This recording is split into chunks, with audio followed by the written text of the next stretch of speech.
Bom dia! Quinta-feira, 25 de junho, vamos para mais uma live. Para quem vai assistir depois pelo IGTV ou pelo YouTube, vou explicar do que se trata essa live. Estou fazendo desde segunda-feira 5 lives seguidas falando sobre a gastronomia brasileira. E por que isso? Porque nesse momento, mês de junho, festa junina, e também aquele momento que algumas pessoas já estavam planejando a sua viagem de julho ou a viagem de final de ano.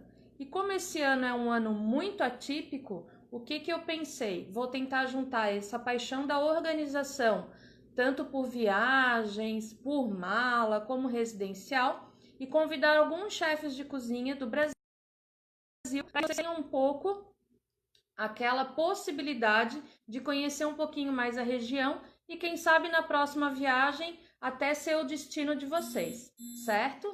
Então a gente já passou segunda-feira pela região sul com o chefe Pedro, passamos na terça-feira pela região sudeste com a chefe Mônica Rangel, passamos ontem, quarta-feira, pelo norte com a chefe Odete. Hoje nós vamos fazer com a região nordeste com o chefe Iago e amanhã, para finalizar, a região centro-oeste com o chefe Marcelo. Ok? Sejam muito bem-vindos. Marido, Aju, Marlene, bom dia. Se vocês puderem dar uma ok, tá boa. Vou aumentar um pouquinho aqui.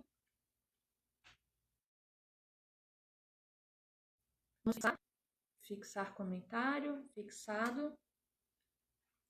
E agora só vamos esperar, então, o chefe Iago Leles entrar, a gente já convida, e assim a gente já começa a live. Vocês já conhecem a região Nordeste? Quais os estados, quais as cidades? Tem algum prato que vocês têm curiosidade para saber como que faz, ou aquilo que ficou marcado? Vocês podem colocar nos comentários, que a gente vai comentando com o chefe assim que ele entrar, ok?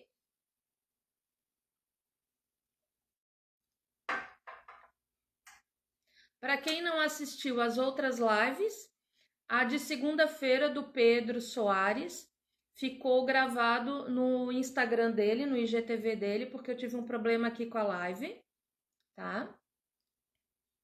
E as outras estão no meu Instagram. O chefe Iago já entrou, então eu vou convidá-lo.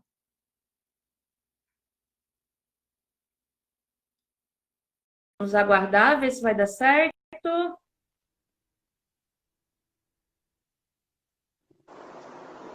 Olá, Olá, tudo bem? Bom dia. bom dia. Muito obrigada por ter aceitado o convite, chefe. Eu que agradeço. E para começar, eu queria que você se apresentasse. Bom, eu me chamo Iago, eu sou da Paraíba, nasci e moro aqui na Paraíba, sou formado em gastronomia, sou MBA em gestão de restaurantes, atualmente estou como professor do Senac, representando o estado da Paraíba. Já fiz alguns projetos com restaurantes, já trabalhei com restaurantes, mas atualmente eu estou somente nessa parte de docência e consultoria. Lógico que a gente vem aí agarrando diversos projetos. A pandemia fez também a gente agregar novos, né? Então fez a gente redescobrir as atribuições e a gente agregar também atribuições ao nosso trabalho no dia a dia. Eu sempre falo com os amigos que a correria da vida de cozinheiro se passou somente para o virtual, porque continua a mesma. Ainda o ritmo ainda está frenético, mas devido ao isolamento, né, só passou para ser virtual, mas continua tudo a mesma coisa. Verdade. Então, só para quem está entrando agora para acompanhar a nossa live, né? Por que que uma personal organizer está fazendo lives com chefes de cozinha? Então, como eu falei lá no início, eu pensei que esse mês de junho é um mês muito característico que as pessoas já estão se preparando para viajar em julho, nas férias das crianças, ou começa a se preparar para as férias de dezembro, né? E como esse ano foi muito atípico, a ideia de juntar a minha paixão também pela cozinha, de tentar fazer com que mais pessoas entendam um pouco da gastronomia do Brasil e, quem sabe, se volte um pouco também para o turismo. né? Exato. Muita gente fala que viajar pelo Brasil às vezes sai mais caro do que para fora, mas eu acredito que agora, do jeito que tá, vai ser mais tranquilo a gente conhecer os lugares que a gente tem, né? Uhum. Falando da região Nordeste, como todas as outras que a gente já passou aqui, é claro que cada estado tem a sua peculiaridade. Não são estados, né, iguais, mas a gente vai tentar fazer aqui um resumo, tá certo? Certo. Então, a primeira pergunta que eu te faço é o que que para ti significa essa gastronomia brasileira? Já pegando o gancho aí da questão das viagens, né, pelo Brasil, eu acredito que o Brasil tem muito a se mostrar. Não é para a gente procurar somente ir para fora, para a gente conhecer uma boa gastronomia, para a gente ir para os outros países se profissionalizar. Eu acredito muito que o Brasil tá em alta. Uhum. A gastronomia brasileira chegou aí para as grandes cozinhas estreladas mundo afora como algo novo que a gente passou lá na colonização, a gente está tendo agora na cozinha brasileira. A gente fala da cozinha francesa, da cozinha italiana, coisas de quase 1000 anos atrás. E a cozinha brasileira vem passando por essa mudança, né? Essa questão de profissionalizar a cozinha de alguns poucos 40, 30 anos atrás. Então a gente tem uma cozinha muito ancestral, uma cozinha muito indígena, a nossa base é indígena, africana e também vinda dos colonizadores, porque eu não falo de Portugal em si. Eu acredito que o Brasil tem os seus colonizadores. Aí no sul, para vocês, tem a questão dos alemães, dos italianos. Para nós aqui do Nordeste, a gente já tem a questão mais a portuguesa, mais a cultura do açúcar, dos cremes, dos doces com ovos. Então, a gastronomia brasileira é realmente essa expressão miscigenada que a gente tem dos nossos povos. Acredito que nossa construção familiar é muito descendência de vários povos, né? Juntando ao que a gente já tinha aqui, que é o indígena. Então aqui a gente tem essa questão dos Tabajara, dos Potiguaras no Nordeste, e a gente ainda mantém muito essa tradição indígena. Então é muito bonito a gente pesquisar o que é realmente a gastronomia brasileira, a gente entender o que é nosso, para a gente poder transmitir e a gente agregar as culturas de fora. Então, é muito bom a gente saber realmente o que se tem aqui. Nossas frutas, nossos costumes, nossas culturas. Então, a gastronomia brasileira realmente expressa o nosso povo, expressa essa multiculturalidade, né? Isso. E você até falou, né, que aqui no sul é mais italiano, alemão, e também tem aquela questão da fronteira do Brasil, ali do norte principalmente, com Venezuela, tem Sim, Peru, tem Colômbia, e vocês também holandeses, franceses, então sim. Franceses demais. tem bastante, uma mistura muito rica, né? Você falou nas frutas, né? Então já vamos emendar aí um pouquinho o papo. Quais são as frutas que tu acha aí que são características do Nordeste? Olha, as frutas do Nordeste, eu sou suspeito a falar, viu? Porque eu amo. As frutas aqui são muito doces, né? Porque o clima aqui, como é mais quente, então faz com que as frutas produzam mais açúcar. E com as produções delas, ainda a gente coloca mais açúcar. Então, os doces daqui se tornam mais doces, não somente pela adição de açúcar, mas porque o nosso teor de doçor é maior. Então, a gente tem a acerola, o cajá, a seriguela, o umbu. A gente tem a pitomba, não sei se vocês conhecem aí a pitomba, aquela que tem uma casquinha e dentro parece uma lixia. Ela é menorzinha do que a lixia. A gente tem o jambo rosa, a gente tem o caju, né? Que todo mundo acha que o caju, a fruta é aquela parte da polpa, mas a fruta realmente em si é a castanha. E a gente aqui faz farinha, faz os pés de moleque. A gente tem também muito presente o coco, né? Nosso litoral é muito rico em coco. A gente tem a grande produção, várias empresas que produzem os produtos de coco. Então, a gente tem uma questão de frutas não só do litoral, mas a gente tem uma questão de Paraíba e de Nordeste também, essa troca e essa junção entre litoral e sertão. Porque o nosso território nordestino, né, é muito alongado de extremidades. A gente tem uma cultura muito forte sertaneja de caatinga, a gente tem uma cultura muito forte de brejo, que é o meio ali, a gente tem uma cultura muito forte também de litoral.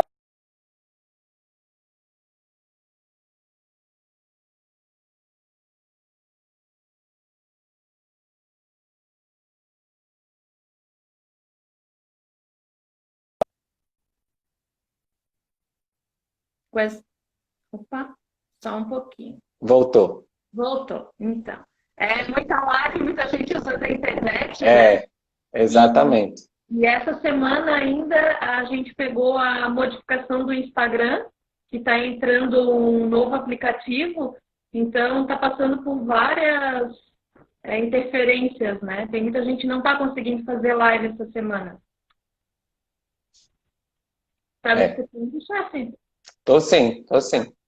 E Só tá um pouquinho embaçado, mas eu tô escutando. Tá. E com relação, se por acaso sair a conexão, eu vou te tirar da Tá, live e tu entra de novo, tá? tá bom. Com relação aos temperos, né? O que que você pode falar aí que é o mais comum de utilização de temperos, ervas aí no Nordeste? Olha, não vou falar de Nordeste sem falar do coentro, né? Acho que o coentro é a que dá a nossa identidade. A gente tem as composições nordestinas. A gente tem a manteiga de garrafa, a gente tem o dendê na Bahia, a gente tem o leite de coco, mas assim, o que define a nossa comida é realmente o sabor do coentro. Então, há quem goste e há quem não goste. Aí vem para o Nordeste e fala, tem muito coentro? Retira para mim, por favor, mas não deixa de comer a comida por conta dele, porque ele constrói, né, a comida nordestina. Então, eu defino o coentro como a erva principal que a gente usa, ou a base aromática principal para definir a comida nordestina. E a gente tem essa erva aromática em todos os estados, né? A gente não utiliza muito dendê aqui na Paraíba, a gente não vai tanto utilizar o leite de coco para as produções do sertão, mas o coentro a gente utiliza tanto nas produções de frutos do mar quanto nas produções sertanejas. E lógico que ele é muito saboroso. Eu costumo dizer que tem comida que sem coentro não tem graça, né? Exatamente. É. Vamos fazer intriga com o Sudeste e o Sul. Não venha me dizer que é a mesma coisa substituir por salsinha. Não tem o mesmo sabor. Não. Tem, assim, pra gente que não está acostumada, tem pratos que realmente para nós fica muito forte. Parece que Muito a gente forte, só sente aquilo, né? Então tem que saber dosar, mas como qualquer outro tempero. Pimenta, Isso. sal, né? Então aí O que a gente faz aqui também para amenizar esse sabor forte do coentro é usar a semente. A gente usa um mix, um aromático, ou coloca junto ao moedor de pimenta, né, um pouquinho de semente de coentro. E a gente tem a nota citronelada do coentro sem aquele sabor forte, né, que a gente utiliza no final. a semente de coentro é uma delícia, a gente usa É, bastante.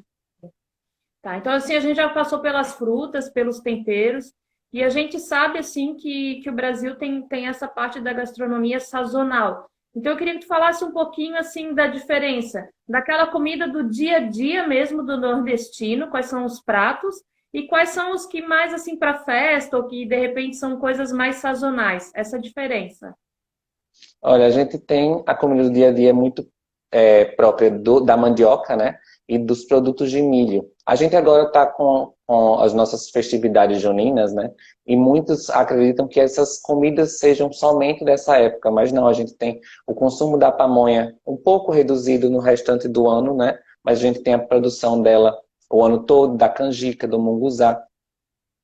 Mas a comida realmente típica do dia a dia é o cuscuz, né? Aquela farofinha de cuscuz soltinha, diferente do cuscuz paulista, que é feito com aquele fubá mais fino, né? A gente faz o cuscuz com a farinha flocada, a tapioca salgada, tapioca doce.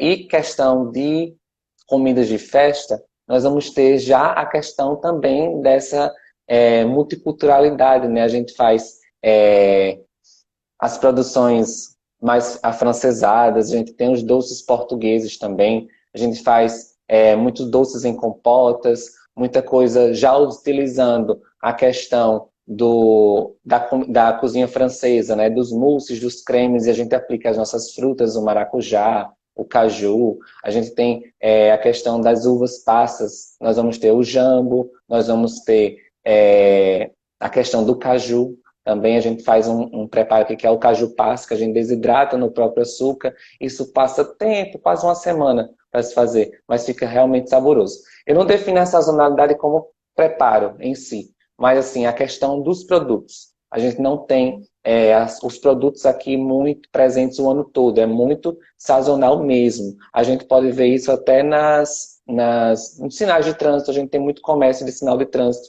aqueles vendedores ambulantes que sempre está trazendo a fruta da estação. Então a gente sempre sabe, ou seja numa vendinha na rua, ou seja nesses vendedores ambulantes, a gente sempre sabe o que é que está na estação. Tem sempre o mais fresco ali para vender para a gente. Então, a gente tem agora, né? A gente está tendo muita comida de milho, dos festejos juninos, mas essas comidas também elas passam aí pelo ano todo. Nos restaurantes regionais, quem vem a Paraíba, por exemplo, tem os restaurantes regionais que fazem essa comida o ano todo, né? E acredito também que nos outros estados tenha também. Só para deixar claro, né? A gente tem 2 biomas no Nordeste que são unicamente brasileiros. A gente tem o recôncavo e a gente tem a caatinga, que são únicos brasileiros, a gente não tem canto nenhum do mundo. Então, conhecer o Nordeste é fazer realmente conhecer o Brasil, né? Parte do Brasil, conhecer essa nova região aí, para quem não conheça ainda. Como eu falei ontem, essas frutas que acabam com I e com U, que só tem por aí. Ali eu até vi uma pessoa escreveu geleia de umbu. Isso a Geleia gente de umbu e umbuzada. isso Umbuzada só tem na época do umbu. a gente não acha aqui, né, essas frutas. Então, assim, a gente vê muito essa questão do litoral ali, dos peixes e dos Sim. crustáceos, né?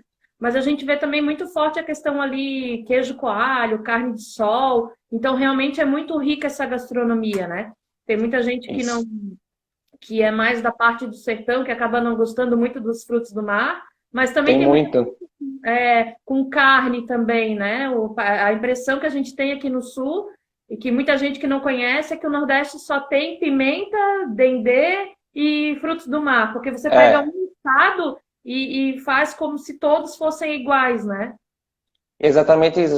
A gente sempre fala o ditado, né? Não tão popular, mas o ditado gastronômico, que é a cozinha de sol e de mar. A gente vai ter a questão dos frutos do mar, da nossa costa litorânea, que a gente também faz exportação para o Brasil todo e para o mundo afora. Para vocês aí é muito presente, né? Santa Catarina tem essa produção litorânea também bem presente, mas a questão do nosso sertão é uma comida muito de subsistência, uma cultura muito de se manter. Então, as farinhas são muito presentes, né? Porque não tem tanta... o prazo de validade não é tão curto, então são muito presentes no sertão. As carnes, por não ter tanto artifício de refrigeração para armazenamento, então faz a salga, né? Faz a carne de sol, faz a carne seca, já produz o charqueado, a gente tem uma cultura muito forte aqui também do charqueado, né? Da salga em mantas. A gente vai ter a produção dos queijos de cabra, a produção dos queijos coalhos, a produção caprina e ovina aqui no Nordeste é muito forte devido também a essa questão de seca, né? Então, o bode, a cabra, eles se adaptam muito bem a esse clima mais seco, mais árido que a gente tem aqui. Então, na Paraíba, a gente produz os queijos arupiá, os queijos Dom Ariano, que já são premiados aí nos grandes concursos de queijo, que a gente se orgulha muito dessa produção. É uns poucos queijos produzidos artesanalmente no Brasil, né? Eu não tive a oportunidade ainda de comer a tal da buchada. Ou a buchada, onde a gente chega com a Paraíba, a gente já escuta a pergunta, eu trouxe a buchada, vai ter buchada. Esse eu ainda não tive a oportunidade, mas não vai faltar. É o nosso bode, né? E eu acho interessante também, né, como um país tão rico, a gente tem às vezes os mesmos produtos, né, mas a questão da nomenclatura, por exemplo, a macaxeira, Exato, né?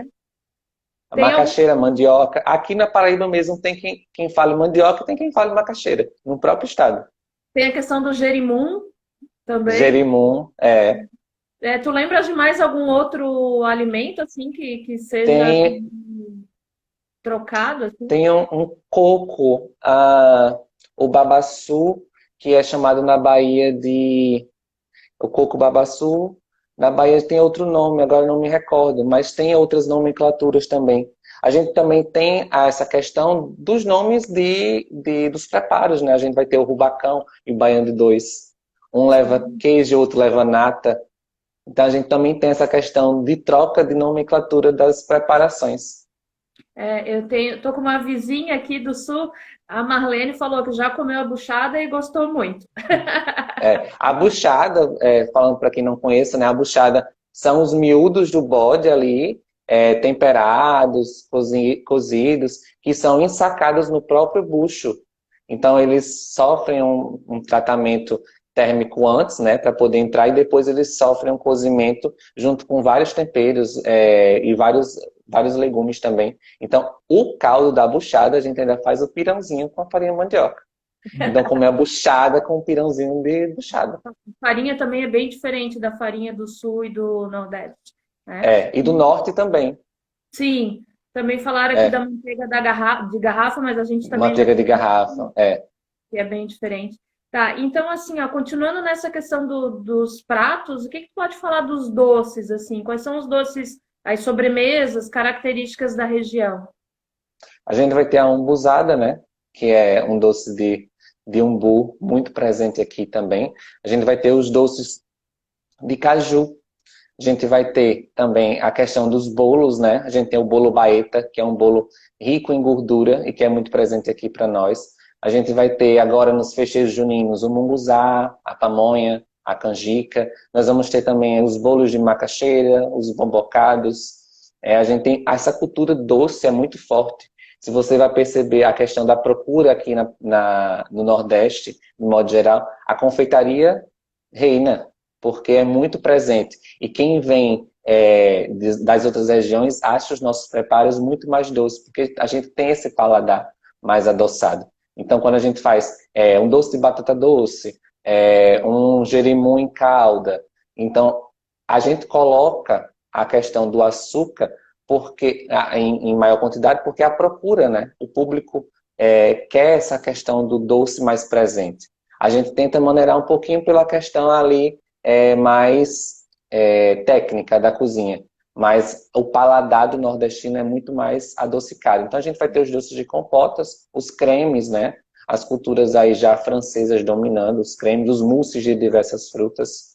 Eu até ia comentar assim que aqui para o sul, a gente, quando pensa em Nordeste, a gente pensa muito em bolo de rolo, até colocar ali, né? Isso, bolo de rolo, bolo Souza Leão, a gente vai ter os pés de moleque, a gente vai ter muita cultura, muito também desses preparos, eles vão ser de famílias muito tradicionais do Nordeste. Então, bolo Souza Leão é de uma família chamada Souza Leão. A gente vai ter os bricelets, que são umas telhinhas adoçadas, que são feitas nos conventos de Pernambuco. Então, a gente vai ter essa cultura muito antiga e que é destinada apenas a um povoado, a uma família que faça e que vai perpassando aí pelo Brasil todo, né? E falando assim de petiscos, entradinhas, esses pratinhos assim, o que vocês têm aí para servir para o turista? Eu acho que a primeira entrada que o turista tem que provar é o queijo coalho assado com mel de engenho.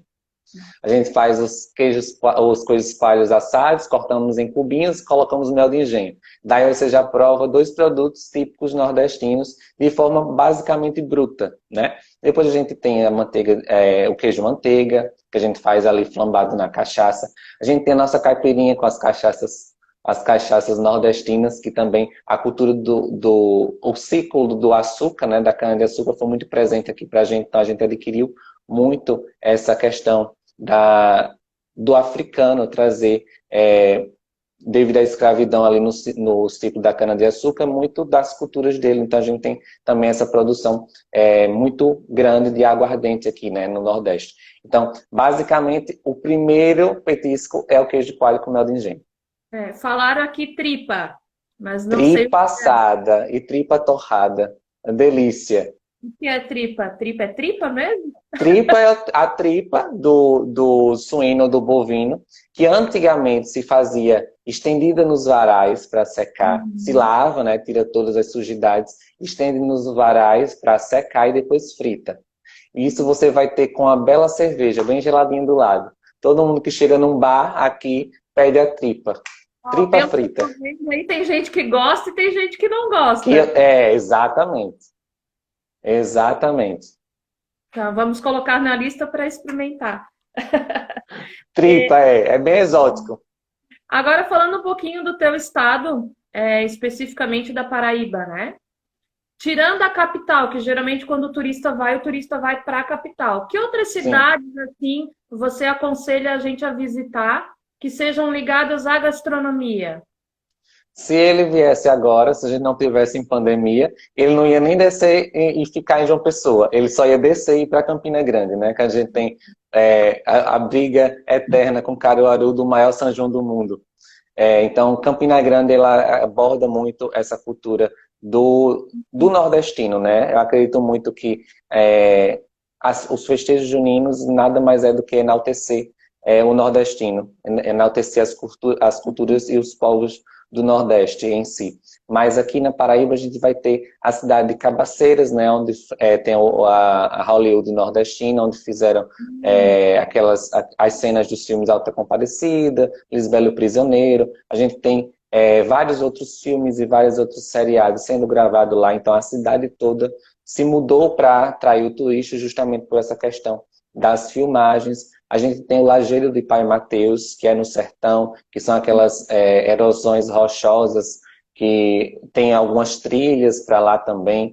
A gente vai ter a Pedra da Boca, já na parte do Brejo Paraibano, já na parte da Serra, um pouco mais frio, mas é um ecoturismo. Nós vamos ter, deixa eu puxar para a capital, que a gente tem o Caribeça. O Caribeça é, assim, uma e aglobam três praias, né? A Praia de Cabedelo, a Praia do Bessa e a Praia de Intermares. Então, é uma costa litorânea que a água é cristalina, que a gente chama do Caribe da Paraíba, por isso que é Caribeça. Então, a gente tem toda uma questão turística, tanto do litoral quanto também da questão de conhecer o sertão, né? O sertão, ele está presente para nós com muito apreço, com muito carinho, porque o povo do sertão trouxe bastante cultura hoje para a gente, o que define a Paraíba, né? Mas conhecer o sertão é conhecer também as pessoas que fizeram uma cultura de subsistência que se mantém. A gente sempre fala que o povo sertanejo, eles criam novos hábitos, porque não é fácil se viver na temperatura do sertão, né? Viver ali com uma temperatura 35 graus, 36 graus o ano todo, então tem que fazer vários artifícios. João Pessoa fica em torno dos 28 a 30 graus, mas o sertão é bem mais quente. E a questão da palma, também tem forte aí? Tem. A gente tem, Gisele, a produção de palma, mas a gente não tem o consumo para gastronomia. A gente tem o consumo, a produção da palma justamente para alimentar a pecuária, né? Alimentar o boi, o gado. A Uhum. gente aqui, a gente tem uma produção de pecuária muito forte também, né? Mas a gente não tem esse consumo da palma para gastronomia. Eu acabei experimentando, eu fui na Mesa São Paulo, né, que tem os Sim, eventos. Aí a chefe Ieda preparou um prato que ela tem um restaurante em São Paulo, Casa de Ieda, mas ela agora me fugiu da onde que ela é, mas ela é de algum lugar do Nordeste. E ela preparou uns pratos assim com palma. Eu achei bem interessante também. No início a gente ficou um pouquinho com receio, né? Aí ela aham, explicou como que faz, como que tira ali os espinhos e tudo isso, né? sim.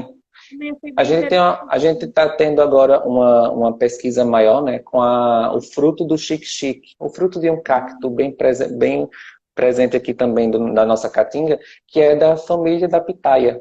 Então ele tem aquelas mesmas características, é mais doce porque é menorzinho, né, agrega mais açúcar, mas é da mesma família da pitaia, mesma textura, mesma coloração, e é típico da caatinga. Então a gente está tendo essa curiosidade maior, né, os projetos futuros aí com esse fruto da caatinga.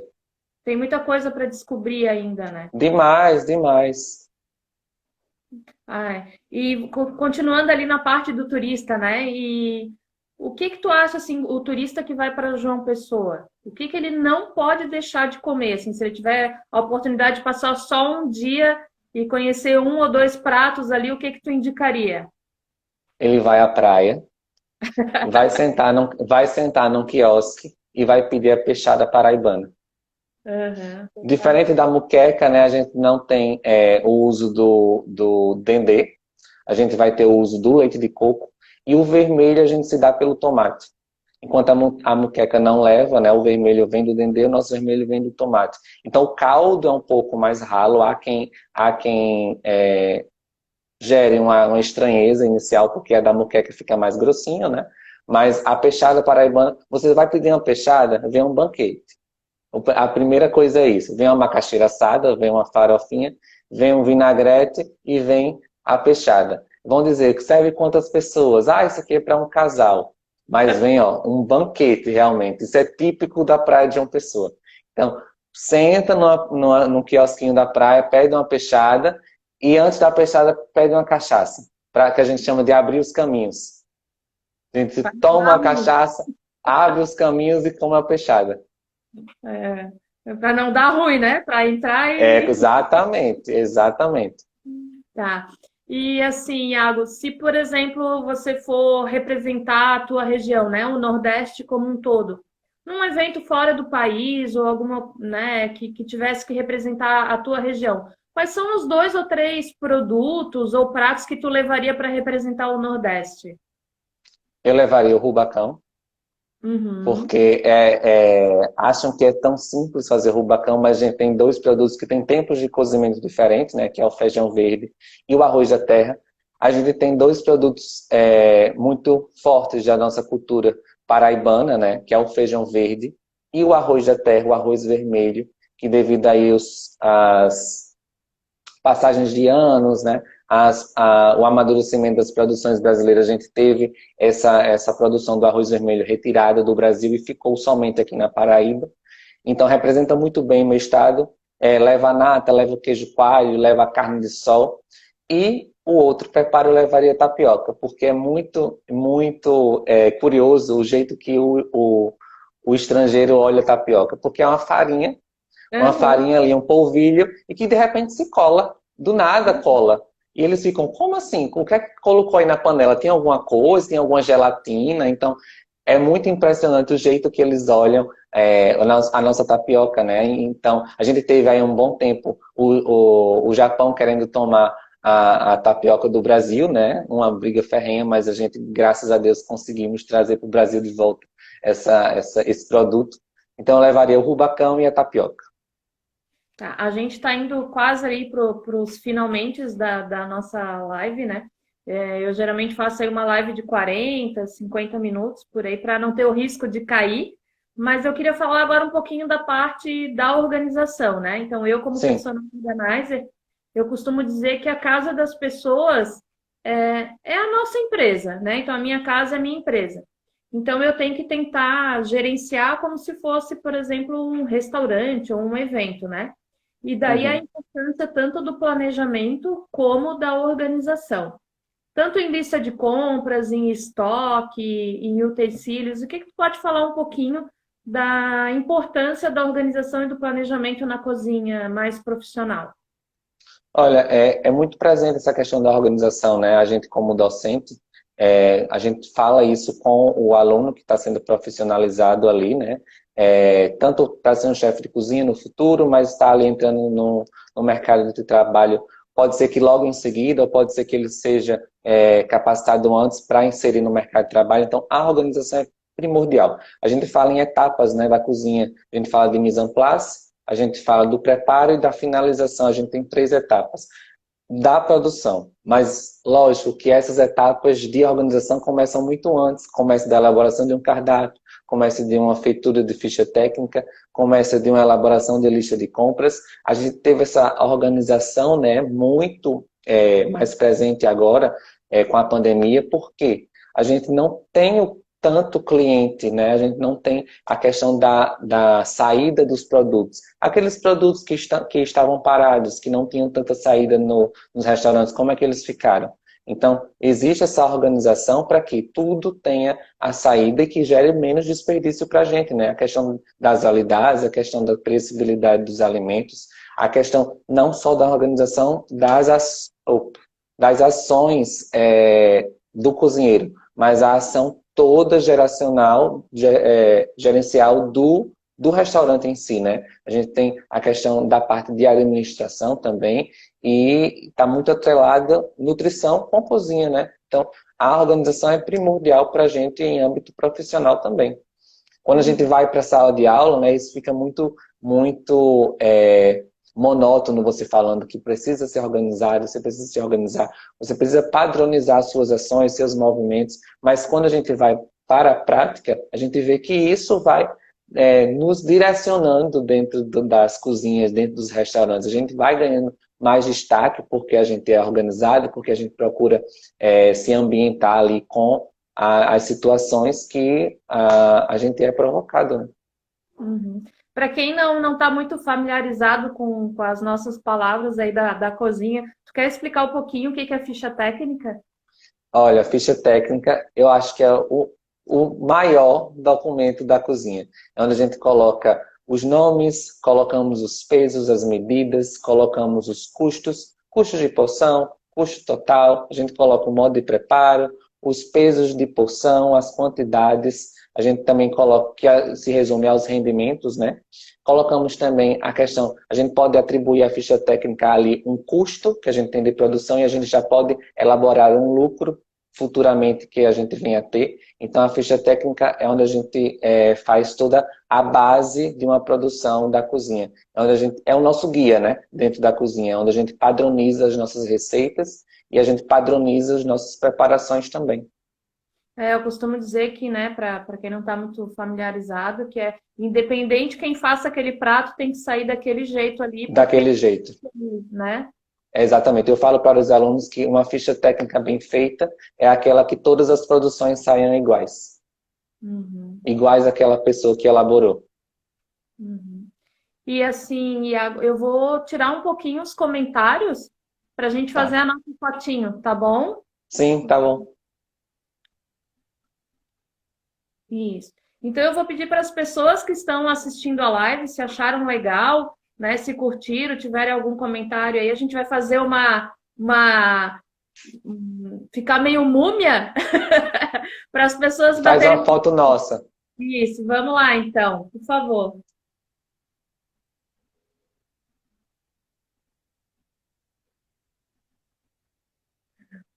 A gente tem que dar um tempinho porque tem um delay, né? O tempo que a gente fala para as pessoas poderem ver Aquele que velho tira logo, né? pega ele.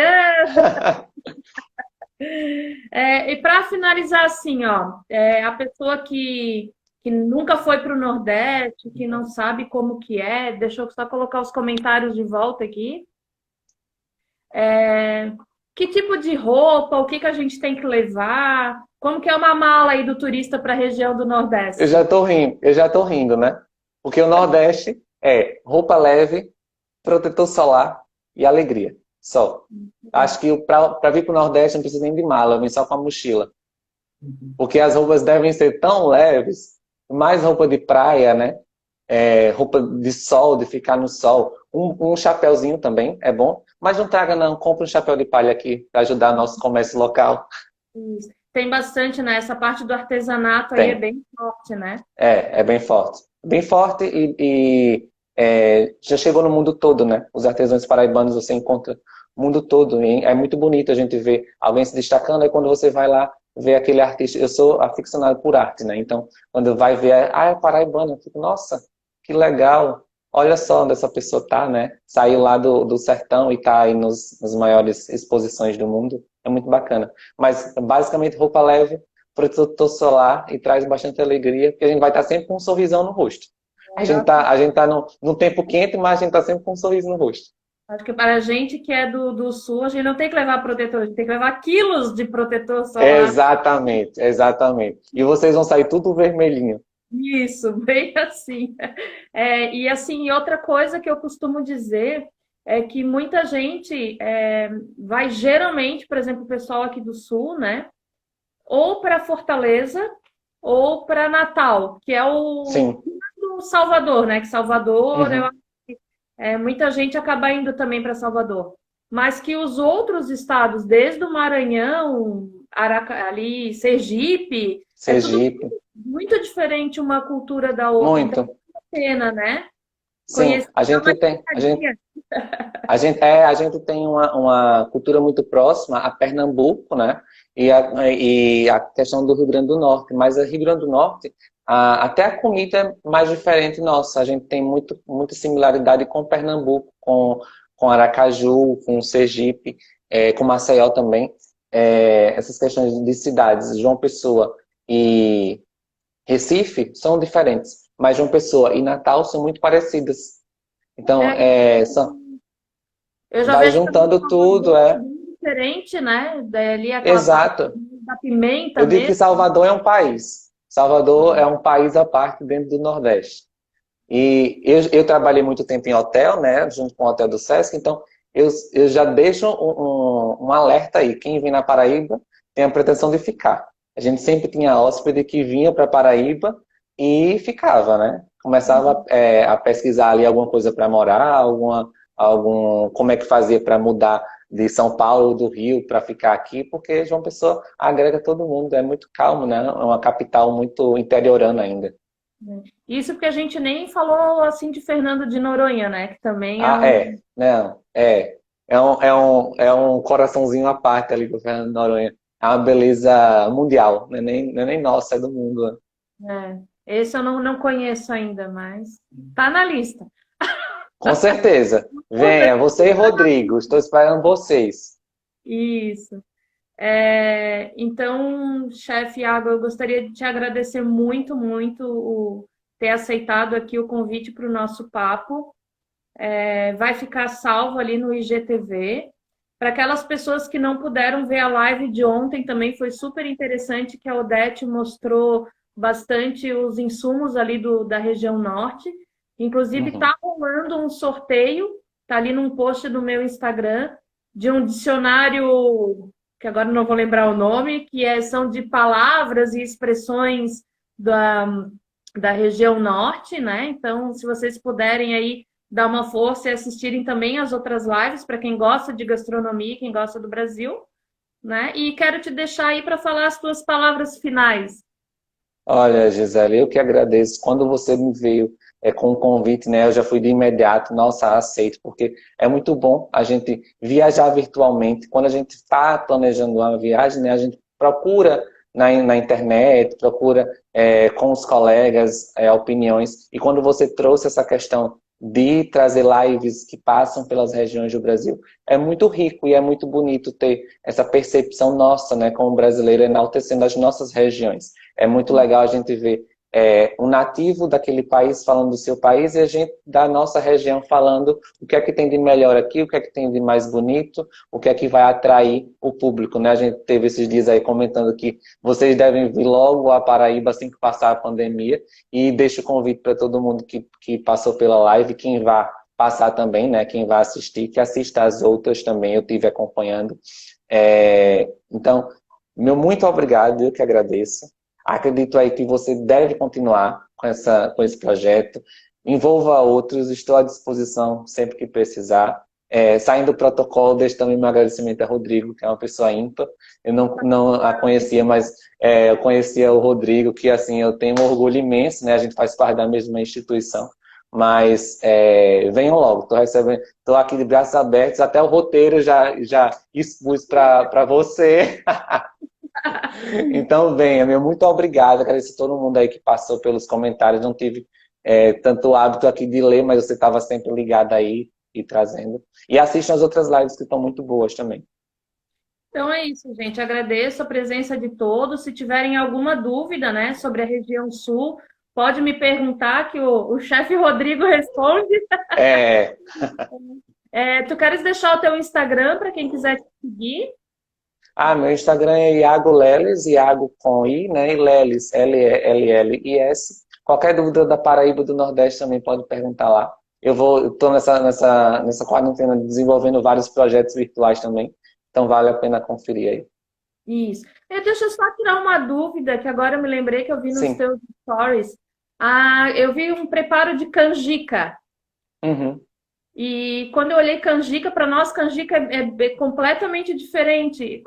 A canjica de vocês é o munguzá, não? É o nosso Não, munguzá, aquela canjica com o milhinho branco. para vocês é Então, canjicá. para nós é munguzá, que tem tanto o salgado no sertão, junto com aquelas carnes embutidas, o charque, carne de sol. E tem o doce, né, com leite de coco, açúcar, canela e cravo. A canjica nossa aqui, vocês vão conhecer como o curau. Ah, tá. Aham. É. que é aquela massinha que a gente faz com milho e Tá. espessa ela até ficar grossinha e quando ela esfria, ela fica com aquela textura ali de um pudinzinho de milho, né? Então, para Entendi. vocês é o curau. É. Vou Aí, tomar a cuidado questão da pra não coloração, pedir. Aham. a questão da coloração é que a gente cozinha mais essa massa. A gente deixa ela cozinhar mais, ela vai escurecendo um pouquinho, vai encorpando mais. Mas é basicamente o curau. Respondido, então. Mas valeu mais uma vez, obrigada. A gente Eu está que agradeço. tá bom? Valeu pela participação de todo mundo. Um abraço. Tchauzinho.